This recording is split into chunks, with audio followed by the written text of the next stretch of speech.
Dari bidang pendidikan, pemirsa, ujian nasional tingkat SMP serentak dimulai hari ini di seluruh tanah air. Sebanyak 10 sekolah di Buleleng mengikuti ujian pertama dengan mata pelajaran bahasa Indonesia.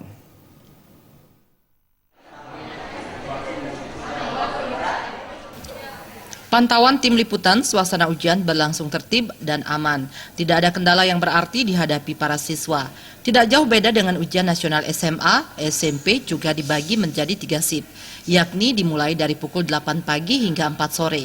Data dari Disdikpora Buleleng khusus untuk ujian nasional SMP tahun ajaran ini, ada 84 SMP MTS negeri dan swasta yang menyelenggarakan ujian nasional dengan total 11.515 orang peserta. Seperti tahun-tahun sebelumnya, sebagian besar SMP MTS di Buleleng menggelar ujian nasional konvensional, alias ujian nasional berbasis kertas dan pensil atau UNKP. Tercatat ada 74 sekolah yang menggelar UNKP dengan total 9.304 orang peserta. Sementara untuk ujian nasional berbasis komputer UNBK hanya diselenggarakan oleh 10 sekolah dengan jumlah peserta 2.211 orang.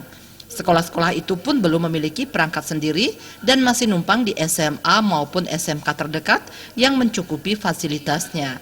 Kebanyakan siswa merasa deg-degan karena baru pertama kalinya UNBK SMP dilaksanakan. Saya itu pasti deg-degan, soalnya ini kan baru pertama kali kita lakuin dan juga ini kita jadi bahan percobaan, soalnya kan tahun lalu kita menggunakan kakak kelas dulu kita menggunakan yang kertas sekarang. Sementara Disdikpora sendiri menargetkan ke depan lebih banyak sekolah yang mengikuti UNBK tingkat SMP dan tidak meminjam di SMA SMK.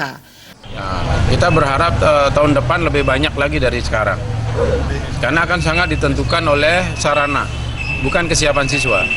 Wabub Buleleng yang turun langsung meninjau UNBK berencana mengalokasikan tiap sekolah sebanyak 50 komputer untuk UNBK tahun depan. Kita nanti dari Disdikpora sudah mengalokasikan khususnya untuk SMP-SMP yang sudah akan melaksanakan UNBK itu untuk pengadaan komputer yang sesuai dengan speknya.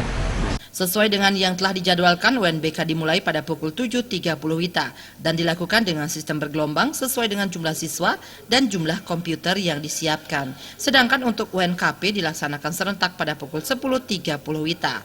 Komang Yuda, Bali.